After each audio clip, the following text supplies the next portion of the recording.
Ever pondered over how one man could change the course of history in the Middle East during the First World War? Today we delve into the enigma of T.E. Lawrence, often known as Lawrence of Arabia. Born in the late 19th century, Lawrence was a scholar at heart, with a keen interest in medieval history. His thirst for knowledge was insatiable, leading him to Oxford, where he studied history with a particular fascination for the Middle Ages. However, it was his passion for archaeology that took him beyond the confines of the library and the classroom, steering his life in an entirely unexpected direction.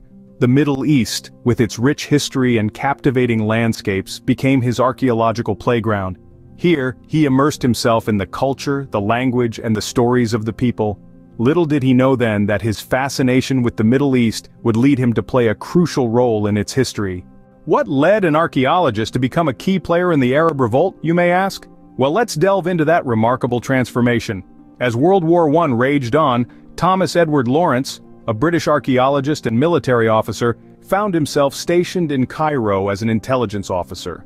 It was during this time that he was introduced to the Arab leaders who were fighting against the Ottoman Empire. They were men passionate about their cause, a cause that centered around the burning desire for independence. Lawrence was deeply moved by their plight and their determination. He saw in their struggle a reflection of his own beliefs about freedom and self-determination. He found himself drawn to their cause, empathizing with their yearning for freedom, and resonating with their ambition to shape their own destiny. His meetings with Arab leaders proved to be a turning point. They weren't just political or military strategizing sessions, they were also a cultural and intellectual exchange. He learned about their customs, their way of life, and their aspirations. He deeply understood their desire for independence and the need to shake off the yoke of Ottoman rule that had been imposed on them for centuries.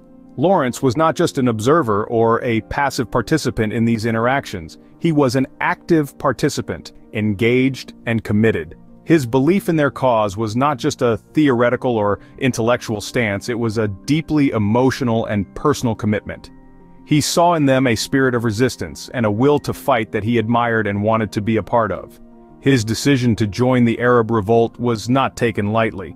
It was a decision born out of conviction and a deep sense of justice. He believed in the Arab cause, and he was willing to risk everything to help them achieve their goal. And so he did. He joined the Arab Revolt, not as a British officer, but as an ally and a friend. He fought alongside them, shared their hardships, and became a part of their struggle. Thus began Lawrence's transformation from an archaeologist to a revolutionary. His journey to the heart of the Arab Revolt had begun, a path that would lead him into the annals of history as Lawrence of Arabia. How did a British officer become a leader of Arab fighters? This is the question that brings us to the heart of T.E. Lawrence's journey during the First World War. In the heat and dust of the Arabian desert, Lawrence found himself in the midst of a historic uprising, the Arab Revolt. It was here that this British officer, seemingly out of place, would rise to become a pivotal figure, a leader of men who would become known as the Desert Warrior. Lawrence's role in the Arab Revolt was instrumental. He was not just a participant, he was a catalyst, a strategist who used his knowledge of the terrain and the people to his advantage. His understanding of the culture, language, and politics of the region allowed him to forge alliances with diverse Arab tribes, bringing them together in a unified front against the Ottoman Empire. His leadership was not of the traditional kind. He didn't lead from the front, sword in hand, charging into battle. Instead, Lawrence embraced the art of guerrilla warfare, a tactic that suited the rugged desert landscape and the Bedouin way of life. He orchestrated daring raids on Ottoman supply lines, disrupted communication networks, and sabotaged railways, all the while slipping away into the desert before the enemy could retaliate. One of the most notable of these was the attack on the port of Aqaba, a victory that proved crucial in turning the tide of the war. Yet Lawrence was more than just a military tactician. He was a charismatic leader who inspired loyalty and courage among his followers. His ability to unify the Arab tribes, each with their own traditions and rivalries, was a testament to his exceptional leadership skills. Despite the hardships, the desert sun, the thirst, the constant threat of death, Lawrence and his Arab fighters continued their struggle.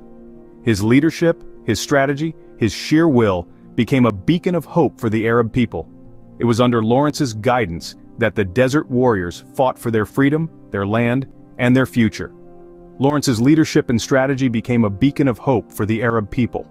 With these words we remember the desert warrior, T.E. Lawrence, and his indelible mark on Middle Eastern history. What was the outcome of the Arab Revolt and Lawrence's role in it? Now that's a question with a myriad of layers to unpeel. The revolt, sparked by the flames of World War I, concluded in 1918, but its echoes reverberated far beyond the desert dunes. The immediate outcome was a mixed bag. Yes, the Ottoman Empire's grip on Arab lands was weakened, but the promised independence for the Arabs was a mirage that faded as the war ended. The Sykes-Picot Agreement, a secret treaty between Britain and France, carved up the Middle East into spheres of influence, undermining the dream of Arab self-rule that Lawrence had fought so passionately for. Lawrence himself was left disillusioned by the political machinations that betrayed the cause he had championed. He returned to England, a war hero in the public eye, but a man haunted by the specter of promises unfulfilled. In an attempt to escape his fame, and perhaps his own memories, Lawrence enlisted in the Royal Air Force under an assumed name. He sought anonymity, a return to a quiet, private life far removed from the blazing sands of Arabia. But the legacy of his actions in the Middle East trailed him like a stubborn shadow. His writings, most notably 7 Pillars of Wisdom, offered an unvarnished look at his experiences and laid bare his disillusionment with the war's aftermath. His return to England did not mean an end to his influence on the Middle East. Quite the contrary. The relationships he had forged, the strategies he had employed, and the respect he had earned from Arab leaders continued to shape the region's politics. While the revolt ended, Lawrence's legacy in the Middle East was far from over. His story serves as a poignant reminder of the complexities of war, the fragility of promises, and the enduring impact of individuals who dare to dream beyond the boundaries of their time. And so, the tale of T.E. Lawrence, the desert warrior, continues. What impact did T.E. Lawrence have on Middle Eastern history? A question that leads us to explore the lasting legacy of this enigmatic figure. Lawrence's influence was not confined merely to the battlefield. His writings, particularly the epic 7 Pillars of Wisdom, have left an indelible mark on Western perceptions of the Middle East. In this work, he recounted his experiences and observations during the Arab Revolt, offering the Western world a rare and richly detailed account of the culture, landscape, and spirit of the Arab people. His words painted a vibrant picture of a world that was, until then, largely unknown to many in the West. The book has been highly influential, shaping the understanding and attitudes of generations of readers towards the region. Lawrence brought the Middle East closer to the West, humanizing its people and making their struggles relatable. But Lawrence's legacy extends beyond literature. His actions during the Arab Revolt had long-term effects that can still be seen today. He was instrumental in the establishment of several Arab nations, and his advocacy for Arab independence has had a profound impact on the geopolitical landscape of the Middle East. Lawrence's time in the Middle East was marked by a genuine respect and admiration for the Arab people, and this sentiment was reciprocated. He became a symbol of the possibility of unity between the East and the West, a bridge between two very different cultures. His legacy thus is not only one of military strategy and diplomatic negotiations, but also of cultural understanding and mutual respect. Despite the controversies surrounding his life and actions, there's no denying that Lawrence's influence continues to reverberate throughout the Middle East and beyond. His story remains a testament to the power of an individual to influence the course of history. In the sands of the Middle East, Lawrence left footprints that changed the course of its history. His legacy, like the desert he loved so much, is vast, enduring, and full of mysteries still waiting to be uncovered. T.E. Lawrence, a scholar, a soldier, a leader, but who was he really? This enigmatic figure, often shrouded in the romanticism of his nom de guerre, Lawrence of Arabia, was a man of many facets. A scholar of history and archaeology, he had an insatiable curiosity for the world and its past. As a soldier, he was a master of guerrilla warfare, leading the Arab Revolt to remarkable victories during the First World War. His leadership was unconventional, yet effective. He rallied disparate tribes, unified by a common cause, and ignited a flame of independence that forever changed the Middle East.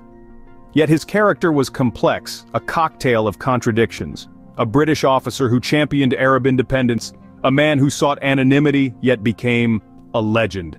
Lawrence's life was a blend of adventure, courage, and controversy, But above all, he was a man who left an indelible mark on the sands of time. Thank you for watching. Don't forget to subscribe. Like, share, and comment down.